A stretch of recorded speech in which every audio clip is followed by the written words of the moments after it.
Hello everyone, welcome to this channel. आज हम यहाँ पे लाए हैं एनटीए अभ्यास के जो फुल सिलेबस के मॉक टेस्ट हैं उनमें से भी जो सिलेक्टेड क्वेश्चंस हैं यहाँ पे हम डिस्कस करने वाले हैं। तो सबसे पहला सवाल हम यहाँ पे डिस्कस करते हैं क्वेश्चन नंबर 1। क्वेश्चन नंबर 1 में दिया है कि particles of mass m2m 3m nm are placed on the same line at distance l2l 3l nl from O। The distance of centre of mass from O आपको बताना है कितना होगा। तो मान लीजिए एक लाइन है जिस लाइन के अलॉन्ग जो पार्टिकल्स है बिछे हुए हैं। सबसे पहला जो पॉइंट है मान लेता हूं O है, इसको मैं नाम दे देता हूं x इज इक्वल टू 0। यहां से l डिस्टेंस पे एक पार्टिकल है जिसका मास है m, तो इसका कोऑर्डिनेट हो गया x is equal to l इसके रिस्पेक्ट में। दूसरा पार्टिकल है 2m जिसका कोऑर्डिनेट हो गया x is equal to 2l। ये है पार्टिकल तीसरा 3m और इसका कोऑर्डिनेट है x is equal to 3l and so on. यहां सबसे लास्ट में पार्टिकल रखा हुआ है जिसका मास है n के बराबर और जिसका कोऑर्डिनेट हो जाएगा x is equal to n into l। तो हमें पूरे सिस्टम का सेंटर ऑफ मास निकालना है। तो मैं ये कह सकता हूं कि सिस्टम का सेंटर ऑफ मास जो है कहीं यहां पर होने वाला है। तो ये सेंटर ऑफ मास हो गया, इसका कोऑर्डिनेट मैं मान लेता हूं x is equal to x cum के बराबर। और फॉर्मूला लगा सकता हूं x cum is equal to m1 x1 plus m2 x2 plus m3 x3 divide by total mass. तो यहां से m into l plus 2m into 2l plus so on, और नीचे आ जाएगा आपके पास total mass that is m plus 2m plus 3m plus so on. ऊपर से ml कॉमन लेंगे, नीचे से m कॉमन लेंगे तो आपको मिलेगा ml 1 plus 4 plus 9 plus 16 plus 25। इस तरीके से आपको कॉम्बिनेशन मिलने वाला है। तो इसको लिख सकता हूँ 1 square plus 2 square plus 3 square plus so on up to n square. नीचे आपको मिलेगा 1 plus 2 plus 3 plus so on up to n। नीचे आ जाएगा आपके पास m से जगह m, तो आपको मिल जाएगा यहाँ से l। इसका जो सीरीज का समय आप जानते हैं n plus 1 2n plus 1 by 6। तो यहाँ पे आपको मिलेगा n प्लस 1 और 2n प्लस 1 बाई 6। और नीचे वाली सीरीज का सम जानते हैं, सब लोग जानते हैं, पूरी दुनिया जानती है n प्लस 1 बाई 2।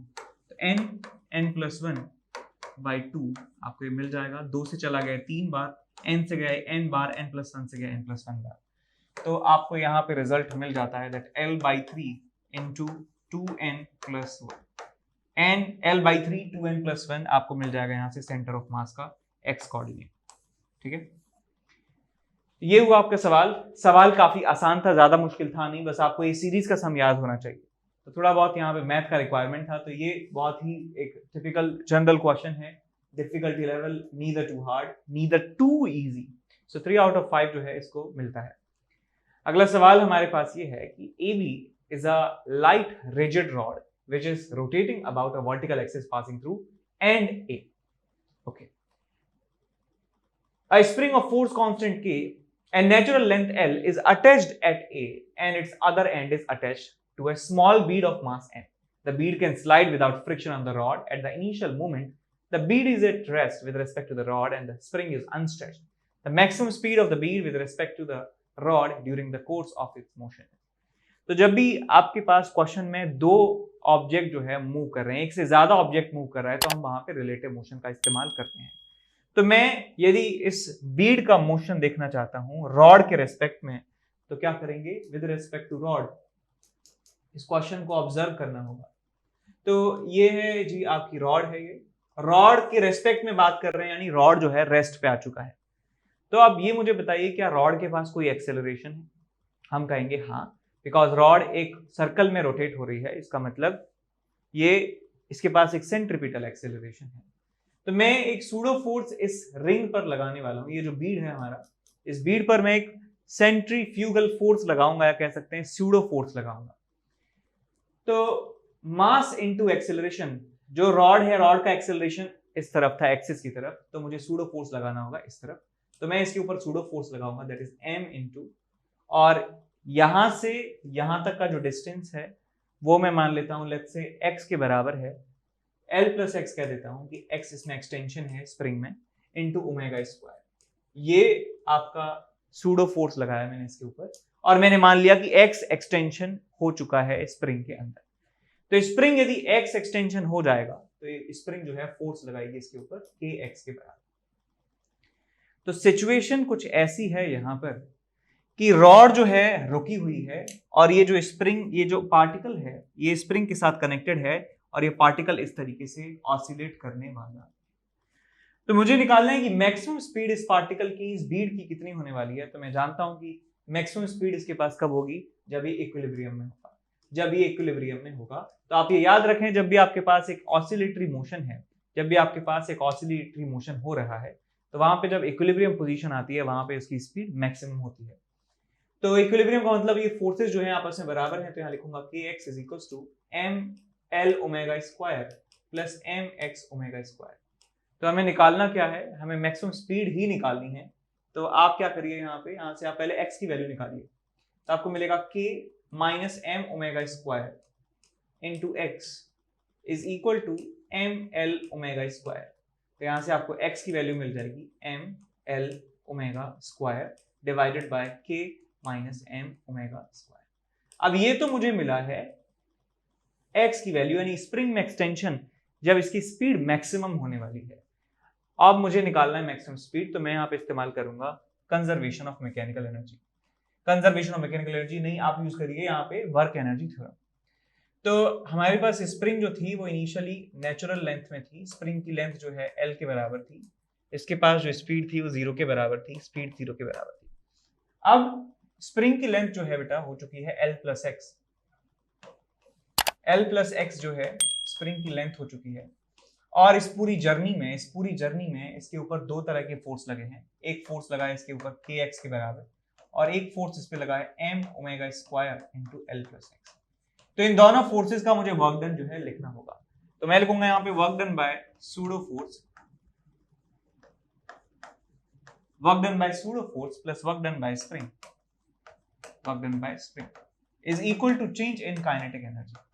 ये मैंने लिखा है, ये वर्क एनर्जी थ्योरम मैं लगा रहा हूँ रॉड के फ्रेम में, तो इसलिए मुझे यहाँ पे सूडो फोर्स का वर्क डन लिखना पड़ेगा। और वैसे भी आप यहाँ देखें तो रॉड के रेस्पेक्ट में मैंने यहाँ पे सारे फोर्सेस दिखा दिए हैं। एक सूडो फोर्स दिखा दिया है, एक एक्स दिखा दिया है, यहाँ पे एक्स निकाल दिया मैंने। तो ये देखते हैं, तो सूडो फोर्स एक वेरिएबल फोर्स है, और वेरिएबल फोर्स का आपको पता है वर्क डन कैसे निकालते हैं। तो यहाँ लिखूंगा मैं m omega square into L plus x into D x, और यहाँ पे लिमिट आ जाएगी 0 से लेके x नॉट क्या है आपका, ये जो है इक्विलिब्रियम पर जो एक्सटेंशन है वो x नॉट के बराबर है, plus work done by spring stretch हुई है, तो स्प्रिंग का वर्क डन होगा minus of half k x nought square के बराबर is equal to change in kinetic energy. Final kinetic energy हो चुकी है हाफ m v मैक्स का square minus initial kinetic energy जो है 0 के बराबर है। तो यहाँ पे इसे थोड़ा सा सॉल्व करेंगे तो आपको मिलेगा m ओमेगा स्क्वायर, इंटीग्रेशन करेंगे तो आपको मिलेगा L X nought plus X nought square by 2, और यहां से आपको मिल जाएगा minus of half k X nought square is equal to half m vm square. तो बस आपके पास एक्स नॉट की वैल्यू आपको पता है, और आपको यहां से निकालना है vm की वैल्यू। तो यहाँ पे मेरे पास जगह नहीं है, तो आप इसे सॉल्व कर लीजिए, आपको आंसर मिल जाएगा। ठीक है, तो सवाल को देखें, सवाल अच्छा खासा था, मतलब इतना आसान भी नहीं था। तो सवाल को जो है 4 आउट ऑफ 5 रेट किया जा सकता है। अब आपको करना क्या है, देखिए, एक इक्वेशन ये है जहां से एक्स नॉट की वैल्यू आपको पता है, दूसरी इक्वेशन ये है जहां पे सिर्फ और सिर्फ वेरिएबल एक्स नॉट और bm है। तो दो इक्वेशंस, दो वेरिएबल, आप इसको सॉल्व कर सकते हैं। इसके बाद चलें अगले क्वेश्चन की तरफ। अगला क्वेश्चन है हमारे पास, hello my dear students, I am Neeraj Kumar Chaudhary और फिजिक्स टीचर। बच्चों, कुछ बातें मुझे बतानी है आपको। देखिए, यहाँ पे आप देख सकते हो कि प्राइस हाइक होने वाला है अनअकैडमी पे बहुत ही जल्दी। ठीक है ना, इनफैक्ट ये प्राइस हाइक हो चुका था, लेकिन पॉपुलर डिमांड पे, बहुत सारे बच्चों की डिमांड पे इसको थोड़ा सा और डिले कर दिया, यानी कि आप लोगों के लिए कुछ दिन और एक्सटेंड कर दिया है। ठीक है ना, तो आप अभी पुराने प्राइस में ही अपना सब्सक्रिप्शन परचेज कर सकते हो। ठीक है ना, तो do it as soon as possible. ठीक है बच्चों, एक ऑफर और है IIT JEE का प्लस सब्सक्रिप्शन ऑफर।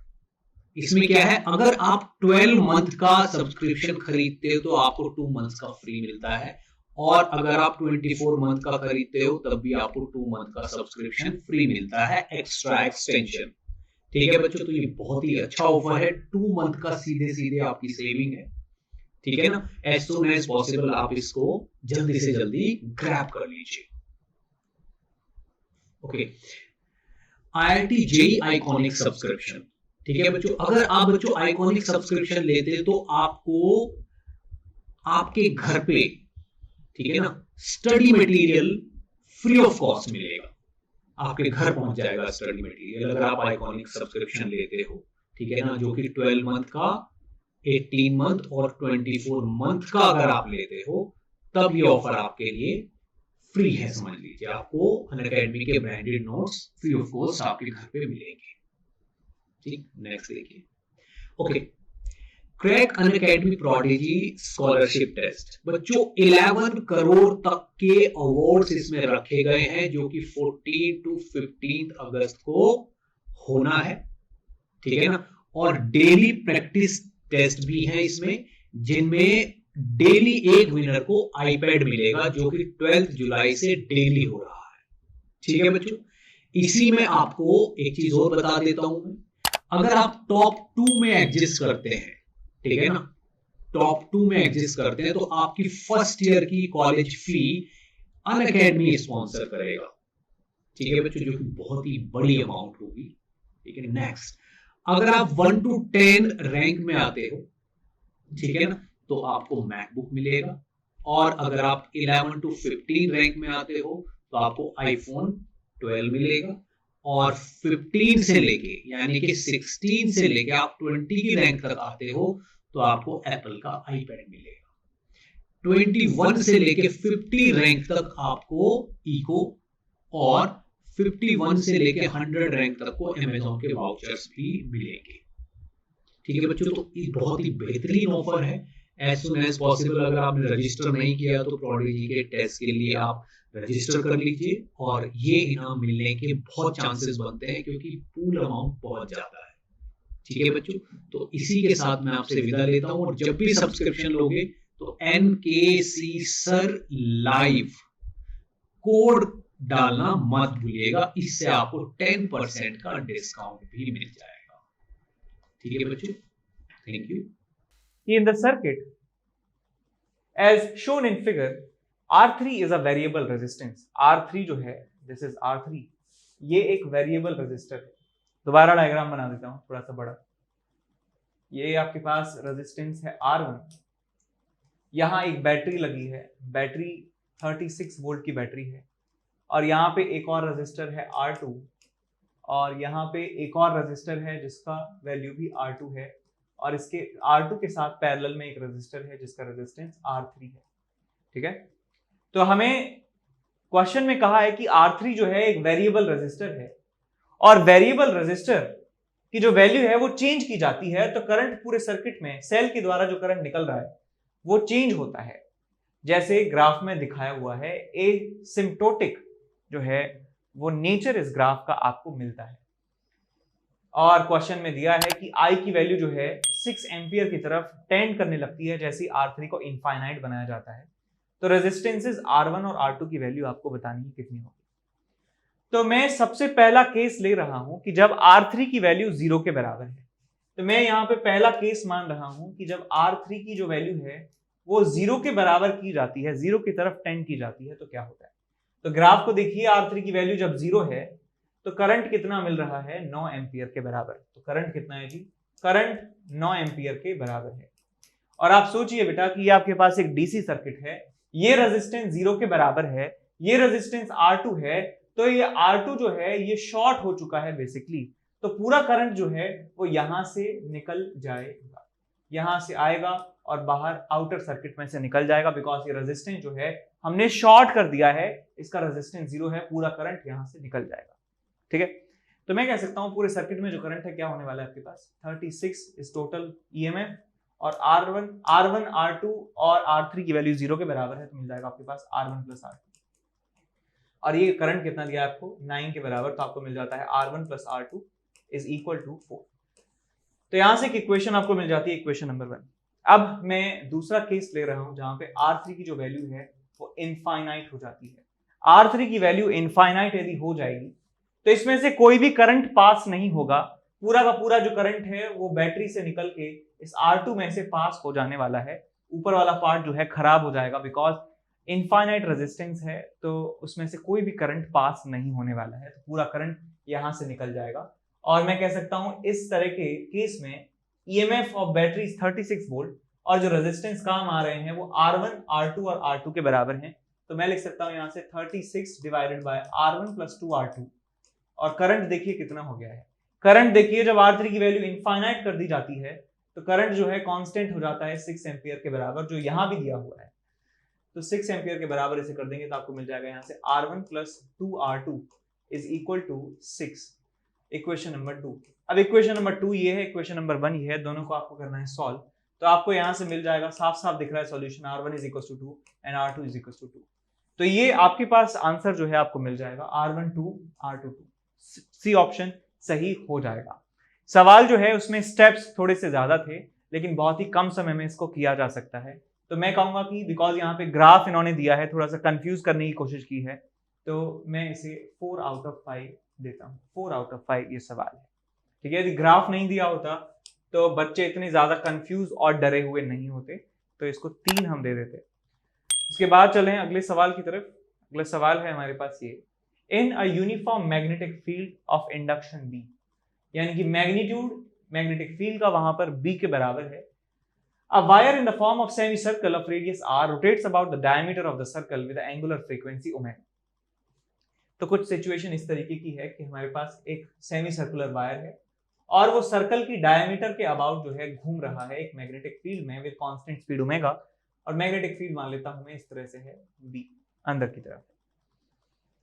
रेडियस इसका आर है, रेडियस इसका आर है, एंगुलर फ्रीक्वेंसी ओमेगा है। The total resistance of the circuit is R. इस पूरे सर्किट का रेजिस्टेंस जो है आर के बराबर है। तो मीन पावर जनरेटेड पर पीरियड ऑफ रोटेशन इज, तो एक टाइम पीरियड ऑफ रोटेशन में यानी 2 pi by omega time interval में आपको बताना है कि कितना एवरेज पावर यहाँ पे जनरेट होने वाला है इस रेजिस्टर की वजह से। तो आप यहाँ पे देखिए कि हमारे पास ये जो सेमी सर्कुलर वायर है, इसको इसके अबाउट जो है घुमाया जाता है। तो जब इसको हम घुमाएंगे तो इसके अंदर जो है क्या होने वाला है, एक ईएमएफ डेवलप होने वाला है। इसके अंदर एक ईएमएफ डेवलप होने वाला है बिकॉज ये फ्लक्स जो मैग्नेटिक फील्ड लाइंस है उनको कट कर रही है। तो मैं ये कह सकता हूं कि किसी भी एक इंस्टेंट पे मान लीजिए ये जो है semi circular wire, semi circular wire का जो एरिया वेक्टर है, सेमी सर्कुलर वायर का जो एरिया वेक्टर है, एरिया वेक्टर, ये मैग्नेटिक फील्ड के साथ लेट्स से एंगल बना रहा है थीटा। ये एंगल बना रहा है थीटा, थीटा। तो इसका जो मैग्नेटिक फ्लक्स है वो मैं लिख सकता हूं। इस डायग्राम को हटाइए, बड़ा ही भद्दा डायग्राम है, ये क्या बना दिया। तो ऐसे समझिए कि इसका एरिया वेक्टर, तो आप जानते ही एरिया वेक्टर क्या होता है। तो इसका area vector let's say area vector है ए वेक्टर और इसका जो मैग्नेटिक फील्ड वेक्टर है बी वेक्टर। इन दोनों के बीच का जो एंगल है वो मैं मान लेता हूँ थीटा के बराबर है। कभी भी थीटा होगा, थीटा की वैल्यू अलग अलग होने वाली है, सब समझ गए। इसको घुमाया जा रहा है मैग्नेटिक फील्ड में इस तरीके से जैसे पंखा घुमाते हैं वैसे। तो मैग्नेटिक फ्लक्स लिख सकता हूँ किसी भी एक इंस्टेंट पर, आपको मिलेगा B into A into sine of theta. Theta को लिख सकता हूँ ओमेगा टी। बी के बराबर है, ए कितना है, pi R square by 2, pi square by 2, और साइन ओमेगा टी को साइन ओमेगा टी रहने दीजिए। तो मैं यहां से क्या कर सकता हूं, यहां से इंड्यूस्ड ईएमएफ की वैल्यू निकाल सकता हूं। इंड्यूस्ड ईएमएफ का magnitude Faraday's law of electromagnetic induction से क्या हो जाएगा, D phi by D T. तो डिफरेंशिएट करेंगे तो आपको ईएमएफ का मैग्नीट्यूड मिलेगा, तो मिलेगा B omega pi R square by 2 into cos omega T.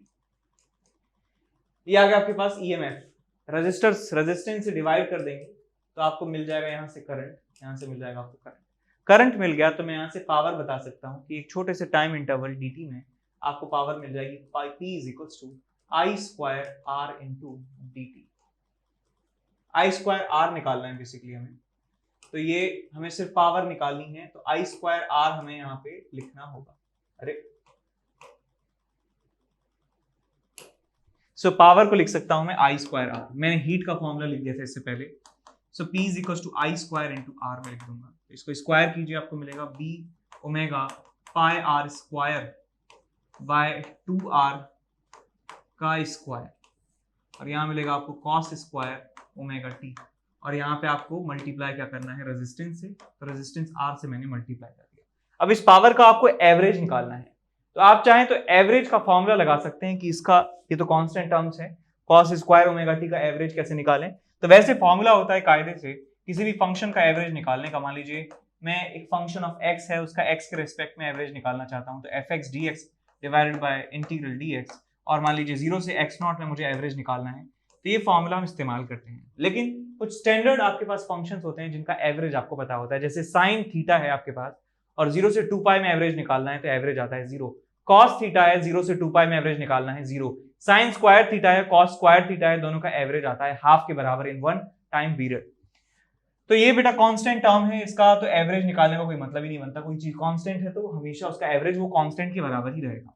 तो मैं यहाँ लिख सकता हूँ कि average power is equals to, इसका एवरेज उतना ही आएगा जितना है ये, B omega pi R square का square divided by 4r square, और यहाँ पे r जो है r आ जाएगा। कॉस स्क्वायर ओमेगा टी का एवरेज जो है हाफ होता है, तो यहाँ से मैं हाफ लिख दूंगा। तो हमारा आंसर आ जाएगा ये B omega pi R square का होल स्क्वायर, एक r से जो है एक r को हटा दीजिए, नीचे आ जाएगा 8r। तो ऑप्शन देखें यहाँ पे, so B omega pi R omega यहाँ पे थोड़ा एम आर ओमेगा स्क्वायर, ठीक है। यहाँ पे मैंने थोड़ा सा कुछ ब्लंडर तो नहीं कर दिया है, चेक कर लें एक बार, आर स्क्वायर आना चाहिए, तो यहाँ पे आर स्क्वायर इन्होंने नहीं लिखा है, B pi R omega square का स्क्वायर कर दिया इन्होंने। तो यहाँ पे जो है इन्होंने थोड़ा सा मिस्टेक किया है इस आंसर में, तो आप इसको थोड़ा सा करेक्ट कर लें तो हमारा वाला जो आंसर है वो सही होना चाहिए। यहाँ पे B omega pi R square आना चाहिए, बिकॉज यहाँ पे एरिया है, मैग्नेटिक फील्ड है, सिर्फ बी ओमेगा का पावर 4 नहीं आएगा, क्योंकि हमने ओमेगा लिख दिया एक बार, ओमेगा आया इस फ्रीक्वेंसी की वजह से, एक बार और डिफरेंशिएट करने से, ठीक है, हमने ओमेगा स्क्वायर लिख दिया। यहाँ पे ओमेगा स्क्वायर कैसे लिख दिया, ठीक नहीं। तो ये आंसर जो है गलत दे रखा है, थोड़ा सा यहाँ पे मिस्टेक कर दिया इन्होंने टाइपिंग में, अपना आंसर जो है वो बिल्कुल सही है। तो सवाल जो है बहुत ही ज्यादा क्लासिक है, एचसीवी में बहुत सारे सवाल इसके दे रखे हैं। एचसीवी कहोगे, एचसीवी कहाँ से आई? तो एचसीवी जो है आपने यदि सॉल्व नहीं किया अभी तक और करना चाहते हैं, आपके पास टाइम है, आप कंफर्टेबल हैं करने में, तो हमारे चैनल पे प्लेलिस्ट है एचसीवी के, वहां पे इंपॉर्टेंट क्वेश्चंस करवाए हुए हैं जस्ट लाइक दीज, तो आप जरूर चेकआउट कीजिए उस प्लेलिस्ट को। तो इस सवाल को हम कह सकते हैं 4 आउट ऑफ 5 इसे दिया जा सकता है, ठीक है। इसके बाद चलें अगले क्वेश्चन की तरफ, जिसमें दिया है इंसुलेटिंग सॉलिड स्फीयर है जिसका रेडियस r है। इंसुलेटिंग का मतलब वो चार्ज को कंडक्ट नहीं कर सकता है, सॉलिड स्फीयर है और रेडियस उसका r है, is charge in non uniform manner such that volume charge density rho is equal to a upon r। यानी कि जो वॉल्यूम चार्ज डेंसिटी है वो डिस्टेंस पे डिपेंड कर रही है, distance from centre. The potential difference between the centre and the surface of the sphere is, तो हमें पोटेंशियल डिफरेंस सेंटर और उसके सरफेस के बीच में बताना है कितना होगा। तो देखिए, इसको मैं मान लेता हूं कि ये हमारे पास स्फीयर है जो क्वेश्चन में दिया है, जिसका रेडियस जो है कैपिटल R के बराबर है, रेडियस इसका कैपिटल R है, और मैं ये मान सकता हूं कि ये जो कंप्लीट सॉलिड स्फीयर है ये छोटे छोटे पतले पतले शेल से मिलकर बना है। ये पतले पतले शेल से मिलकर बना है, shells of different different radius से मिलकर बना है। तो मैं एक एलिमेंट भी उसी शेप का यहाँ पे लेने वाला हूं। तो मैं एक हॉलो स्फीयर, एक पतला सा हॉलो स्फीयर यहाँ पे एक एलिमेंट की तरह ले रहा हूं, और ये बहुत ज्यादा पतला है, इसका जो थिकनेस है मैं मान लेता हूं dr के बराबर है, और इसका रेडियस जो है वो r के बराबर है। लिख दिया मैंने। ये क्या है बेटा? एक शेल रूपी एलिमेंट है। क्या है ये? शेल रूपी एलिमेंट, शेल रूपी एलिमेंट है, ऐसे याद रखें, शेल रूपी एलिमेंट है। अब इस एलिमेंट, ये जहां जहां पे एलिमेंट एग्जिस्ट कर रहा है, ये जो पूरा रीजन है, मैं कह सकता हूं कि इस पूरी जगह जो डेंसिटी है, चार्ज डेंसिटी, वो कितनी है? Rho is equals to a upon r। और क्योंकि यहाँ सेंटर से यहाँ की डिस्टेंस और यहाँ की डिस्टेंस, पूरे एलिमेंट पे हर एक पॉइंट की डिस्टेंस जो है r के बराबर है, तो यहाँ जो डेंसिटी है वो यूनिफॉर्म होने वाली है। इस ब्लू वाले रीजन में जो डेंसिटी है यूनिफॉर्म है कह सकता हूँ, बिकॉज r हर जगह सेम है, a तो कांस्टेंट है ही, तो रो की वैल्यू कांस्टेंट हो जाएगी। तो इस रीजन के अंदर जो चार्ज है मैं निकाल सकता हूँ, इसके अंदर जो चार्ज है dq के बराबर, उस dq की वैल्यू आप लिख सकते हैं, क्या लिखेंगे? dq is equals to charge density a upon r into volume, इस एलिमेंट का वॉल्यूम लिखेंगे 4 pi r square into dr। ये हो गया इसका छोटा सा charge.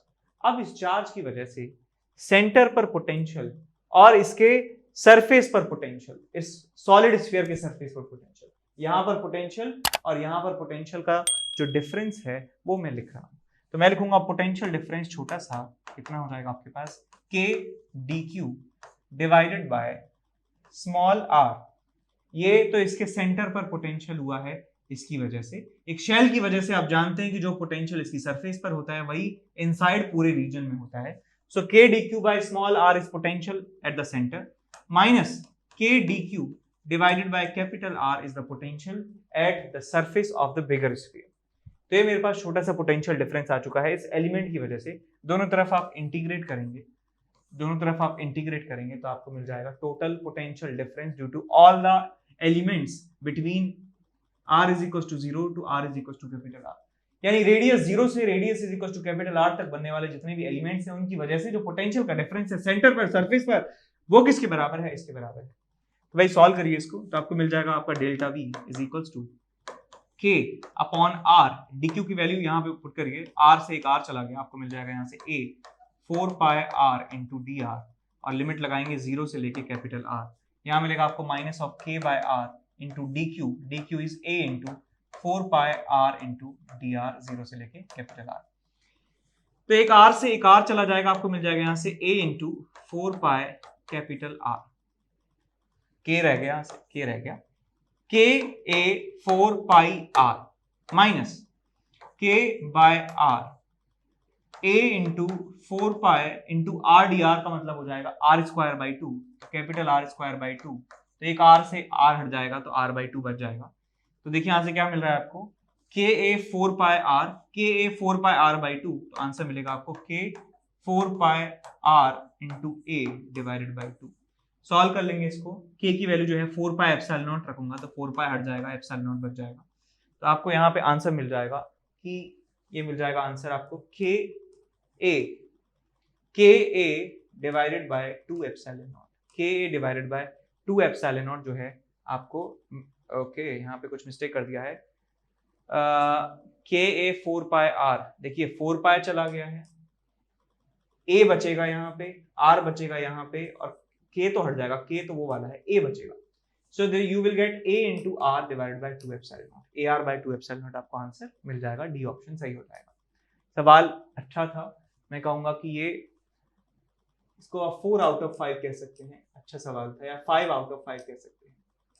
This is one of the toughest question of JEE Main level. Question discuss करने जा रहे हैं हम। क्वेश्चन में दिया है कि horizontal metallic rod of mass m in length L is supported by 2 vertical ideal spring constant k, each a natural length L0. The current I is flowing in the rod in the direction shown in figure. If the rod is in equilibrium, then the length of each spring in this state is. तो question में कहा है कि current बह रहा है इस wire में I के बराबर, और ये जुड़ा है दो स्प्रिंग से जिनकी नेचुरल लेंथ L0 है और स्प्रिंग कांस्टेंट k है। तो पूरा सिस्टम इक्विलिब्रियम में जब है तो आपको बताना है कि length of each spring in this state कितना होगा। तो स्प्रिंग का नेचुरल लेंथ आपको बताना है कितना होने वाला है। तो इस रॉड के ऊपर यदि मैं लगाऊं फोर्सेस की फोर्स डायग्राम बनाऊं, एफबीडी बनाऊं, तो इसके ऊपर एक फोर्स लग रहा होगा, करंट जो है इस तरफ है, करंट लेफ्ट से राइट की तरफ है, मैग्नेटिक फील्ड अंदर की तरफ है। सो आई एल क्रॉस बी वाले फॉर्मूले से ऊपर की तरफ फोर्स हमें मिल रहा है, फोर्स लग रहा है F is equal to I L into B. ये फोर्स लग रहा है इसके ऊपर, ऊपर की तरफ, इसका ग्रेविटेशनल फोर्स लग रहा होगा नीचे mg की तरफ, और पूरा सिस्टम इक्विलिब्रियम में है। तो एक चीज और देख लेते हैं, ऑप्शन यदि यहाँ पे आप देखें तो सारे ऑप्शंस में जो लेंथ है वो L0 से ज्यादा है, सारे ऑप्शंस में लेंथ जो है L0 से ज्यादा है। इसका मतलब ये हुआ कि स्प्रिंग में डेफिनेटली एक्सटेंशन हुआ है। तो स्प्रिंग में एक्सटेंशन हुआ है तो स्प्रिंग जो है नीचे की तरफ फोर्स लगा रही होंगी। तो मैं मान लेता हूं kx के बराबर फोर्स यहां से और kx के बराबर फोर्स यहां से यदि लग रहा है तो इसका मतलब x एक्सटेंशन स्प्रिंग में हुआ है। तो यदि आप इस पूरे सिस्टम, पूरे फोर्सेस को यदि आप बैलेंस करें तो आपको मिलता है ILB is equal to 2kx plus mg। तो यहां से आपको x की वैल्यू मिल जाती है ILB minus mg divided by 2k। तो स्प्रिंग की लेंथ कितनी हो गई आपके पास, L0 प्लस x के बराबर। तो स्प्रिंग की लेंथ जो है आपको मिल जाती है L0 plus ILB minus mg divided by 2k। ये आपको मिल जाता है स्प्रिंग की लेंथ। तो आंसर चेक कर लीजिए, ILB माइनस mg/2 के आना चाहिए L0 के साथ, ILB माइनस mg/2 के, बी ऑप्शन आपको यहाँ पे मिल जाता है। सवाल ठीक था, ज्यादा मुश्किल भी नहीं था, तो 3 आउट ऑफ 5 इसे आप दे सकते हैं जेईई मेन लेवल के अकॉर्डिंग। इसके बाद चलते हैं अगले क्वेश्चन की तरफ। Large heavy box is sliding without friction down a smooth plane of inclination theta from a point P on the bottom of the box. A particle is projected inside the box. The initial speed of the particle with respect to the box is u. Then the direction of projection makes an angle alpha with the bottom as shown in figure. Find the distance along the bottom of the box between the point of projection P and the point Q where the particle lands. Assume that the particle does not hit any other surface of the box. तो ये क्या कर रहे हैं, ऐसे समझिए इस question को कि बहुत ही रियल सिचुएशन आपको मैं बता रहा हूं कि मान लीजिए एक पहाड़ी है और पहाड़ी पे एक बस जो है उसका ब्रेक फेल हो चुका है और जो बस जो है ग्लाइड करती हुई जा रही है इस तरीके से, और जो बस में जो पैसेंजर बैठे हैं उसमें कुछ बच्चे भी हैं जिनको पता ही नहीं है दुनिया में क्या हो रहा है। तो बच्चे जो हैं कुछ ऐसे हैं कि एक बच्चा ऐसे है जो इस तरह से बैठा है और एक बच्चा जो है वो ऐसे हो गया है बिकॉज बस इंक्लाइन हो चुकी है। तो एक बंदा यहाँ है और एक बंदा यहाँ है, ठीक। ये खेल रहे हैं आपस में, बॉल से खेल रहे हैं ना, तो ये बॉल को फेंकता है अल्फा एंगल से। तो आपसे पूछा गया है कि बॉल जो है जहां पर गिरेगी तो इन दो पॉइंट्स के बीच का डिस्टेंस आपको बताना है कितना होने वाला है। तो जब भी आपके पास क्वेश्चन में एक से ज्यादा ऑब्जेक्ट मूव कर रहे हो तो इसमें हम रिलेटिव मोशन का इस्तेमाल करते हैं। तो पहले आप इस बस के बारे में देखिए, बस का एक्सेलरेशन कितना होगा। बस का एक्सेलरेशन होगा, बस जो है स्मूथ सरफेस पर जा रही है तो जी साइन थीटा इसका एक्सेलरेशन होने वाला है। तो मैं बस के रेस्पेक्ट में जो है इस पार्टिकल का मोशन देखने वाला हूं। तो पार्टिकल के पास देखिए, पार्टिकल के पास फोर्स जो लग रहे हैं वो लग रहा है एक mg cos थीटा के बराबर, एक फोर्स लग रहा है इस तरफ mg sin थीटा के बराबर, ये फोर्स लग रहा है। और आप चाहें तो इसको एक्सेलरेशन से कर लीजिए या फिर मैं इसको कहूं कि सूडो फोर्स से भी कर सकते हैं, बिकॉज ये जो पूरा फ्रेम है ये एक्सेलरेटेड है। तो हम फ्रेम के रेस्पेक्ट में देख रहे हैं कि एक्सेलरेटेड फ्रेम के रेस्पेक्ट में क्वेश्चन देख रहे हैं, तो हमें एक सूडो फोर्स लगाना होगा। तो मैं कह सकता हूं बॉल के ऊपर एक सूडो फोर्स लगेगा mg sin थीटा के बराबर। तो मैं कह सकता हूं एक फोर्स mg sin थीटा इधर है, एक फोर्स mg sin थीटा इधर है, दोनों आपस में कैंसिल आउट हो जाते हैं। तो एक लगने वाला फोर्स जो इस बॉल के ऊपर है वो सिर्फ और सिर्फ mg cos थीटा है। बॉल के पास वेलोसिटी को देखें, बॉल के पास एक वेलोसिटी है v0, कितना है स्पीड इसका u cos अल्फा, और एक वेलोसिटी है इसके पास u sin अल्फा के बराबर। अब हमें बताना है कि इसका रेंज कितना होने वाला है, इसका रेंज जो है हमें बताना है कितना होगा। तो मैं कह सकता हूं कि इस वाली साइड, इस वाली डायरेक्शन को आप x मान लीजिए, इस वाली डायरेक्शन को y मान लीजिए। सो y डायरेक्शन में जो इसके पास वेलोसिटी है u sin अल्फा है, y डायरेक्शन में जो एक्सेलरेशन है वो माइनस mg cos थीटा है, x डायरेक्शन में इसकी स्पीड जो है u cos अल्फा के बराबर है। तो मैं पहले निकाल सकता हूं कि टाइम जो है इसको कितना लगेगा वापस यहां से वापस यहां आने में, यानी यहां से यहां आने में टाइम निकाल सकता हूं कितना लगेगा 2u sin alpha divided by g cos theta. और मैं यदि रेंज निकालना चाहूं तो इस हॉरिजॉन्टल स्पीड में मैं टाइम से मल्टीप्लाई कर दूंगा तो रेंज आपको मिल जाएगा, यानी कि जो डिस्टेंस pq आपको निकालनी है that is range is equal to आपको मिल जाएगा यहाँ से u cos alpha into time t which is 2u sin alpha divided by g cos alpha. तो यहाँ से आपको 2 है, आपके पास cos अल्फा है, आपके पास sin अल्फा है, तो मैं लिख सकता हूँ इसे 2 sin अल्फा cos अल्फा को sin 2 alpha. So you will gate u square sin 2 alpha divided by g cos theta लिखना चाहिए, अल्फा लिख दिया g cos थीटा। तो u square sin 2 alpha g cos theta, ये आपको आंसर मिल जाएगा u square sin 2 alpha upon g cos theta. तो डी ऑप्शन आपका सही यहाँ पे हो जाता है। सवाल अच्छा था, इस चीज की प्रैक्टिस आपको होनी चाहिए, प्रोजेक्टाइल के क्वेश्चंस को कैसे सॉल्व करते हैं। हम वर्टिकल डायरेक्शन में जो मोशन होता है इस मोशन से टाइम निकालते हैं, कितने टाइम में इसका डिस्प्लेसमेंट वापस से 0 हो जाएगा। तो टाइम का फॉर्मूला हमें हमेशा मिलता है 2 sin alpha by g cos theta, और इस डायरेक्शन में कोई एक्सेलरेशन है नहीं तो मैं टाइम को इस कांस्टेंट स्पीड से मल्टीप्लाई कर सकता हूं, तो मुझे हॉरिजॉन्टल डायरेक्शन में डिस्प्लेसमेंट जो है मिल जाता है। इसके बाद हम चलते हैं, इस सवाल को रेट यदि करना है तो सवाल जो है अच्छा है काफी, so you can say it's 4 out of 5, इसे आप रेट कर सकते हैं। अगले सवाल की तरफ बढ़ें, यही लास्ट सवाल था। तो अब बात आती है इन प्लेलिस्ट की। ये प्लेलिस्ट हमारे चैनल पर है, बहुत ही मेहनत से बनाई गई है। एक एनटीए अभ्यास के सिलेक्टेड क्वेश्चंस हैं। एनटीए का जो मॉक टेस्ट सिलेबस जो आपको ऐप में दिए हुए हैं, उनमें से सारे मॉक टेस्ट पेपर्स में से हम सिलेक्ट करते हैं क्वेश्चंस की कौन कौन से क्वेश्चन जो हैं आपको मैक्सिमम बेनिफिट दे सकते हैं, और उन क्वेश्चंस को पकड़ के हम उनको आपके सामने डिस्कस करते हैं। उसमें जितने भी निट्स एंड बिट्स जो इन्फॉर्मेशन होती है जो आपको जानना जरूरी है as a JEE Main aspirant, तो वो आपको यहाँ पे हम बताते हैं इन वीडियोस में, तो जरूर चेकआउट कीजिए यदि अब तक चेकआउट नहीं किया इन वीडियोस को। उसके बाद हमारे पास है एचसी वर्मा। तो एचसी वर्मा जो पूरी प्लेलिस्ट है, इसमें बहुत सारे चैप्टर्स हमने कवर कर दिए हैं, centre of mass rotation, fluid mechanics, और 12th में आए तो आपका पूरा इलेक्ट्रोमैग्नेटिज्म जो है हमने यहाँ पे कंप्लीट कर दिया है। और कंप्लीट करने का मतलब है कि उस एचसी में जो भी इंपॉर्टेंट क्वेश्चंस हैं जो आपको ऐसे आने चाहिए, आपको टिप्स पे आने चाहिए क्वेश्चंस, तो क्वेश्चंस यहाँ पे हमने कवर किए हैं। और उसके साथ थर्ड हमारे पास है कि ये हमारा जो क्रैश कोर्स है जेईई मेन 2021 के लिए बनाया गया था।